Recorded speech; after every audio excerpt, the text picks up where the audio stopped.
Hello YouTube, I'm doing some work today. We're working on a 1980 Honda CB900 Custom.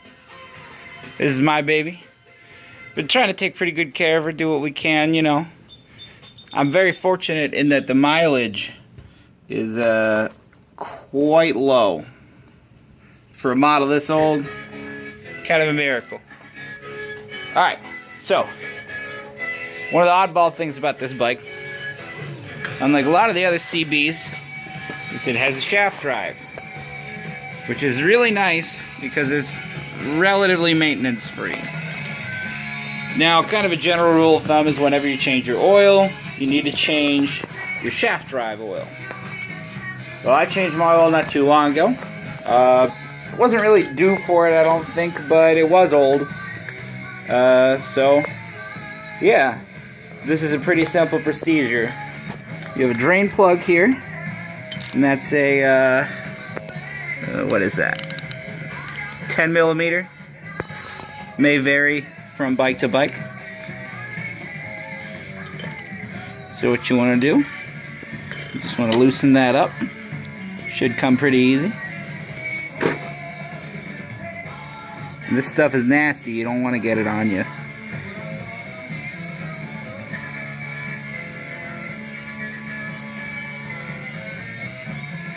Alright, and as you can see, way too black. Definitely was due for this. You can't smell it, but whoa, nasty stuff. Now, kind of speed up the draining process. You want to get another and open up your fill port there. This is a 17 millimeter.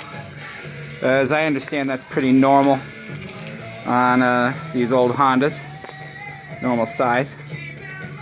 Alright, get that fitted there. It's this one. It's usually going to be below the center. Offset should be pretty easy to get at. Needs a little more force than the other one. Alright, I'm going to put this down for a second. There we go.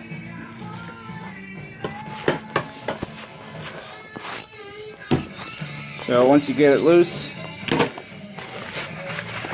you're going to just do it by hand because there we go.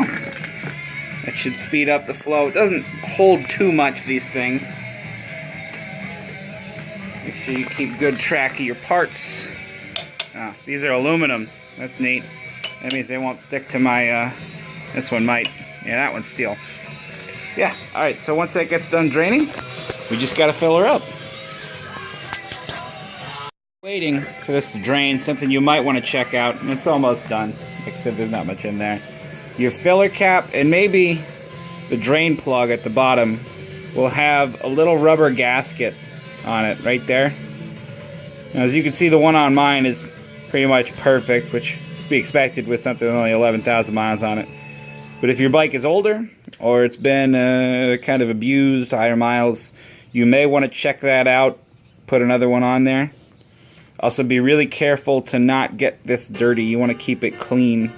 Anything that gets in there with your gears, it's going to be a bad day. Okay, so we're pretty much empty here. One unfortunate side effect. This Honda, you know, when they made it from the factory, is kind of Frankenstein together.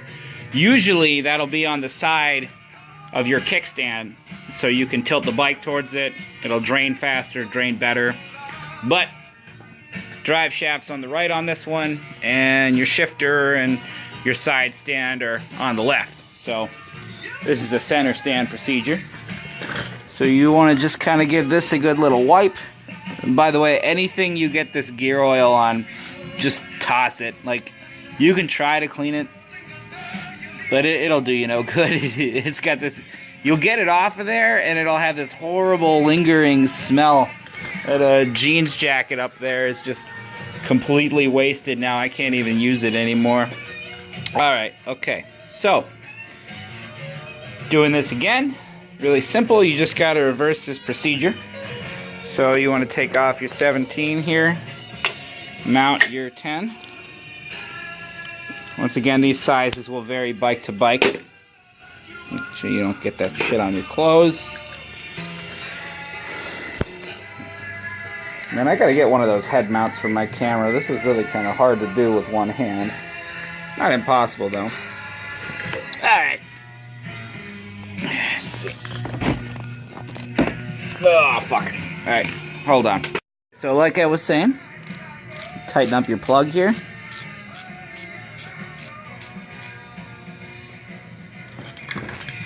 Now, your filler right here, the nice thing about this, you can't overfill it. It's designed to not let you. So what you want to do is take your gear oil. Usually they have a little funnel thing. And it'll be labeled. Mine's right there. Even with different temperature recommendations for different oils. And you want to just slowly fill it up in there. Don't go too fast. You want to let it work its way in. Now you can measure this ahead of time, but it's really pointless because once you get it overfilled, it'll start to come out the side and get to where it needs to be. So, there we go. I'm going to let this settle, do it a couple more times, make sure we're good.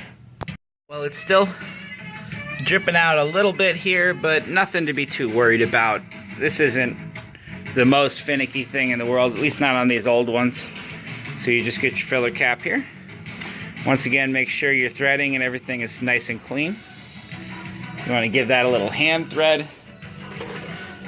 Take this, switch out your 10, get your 17.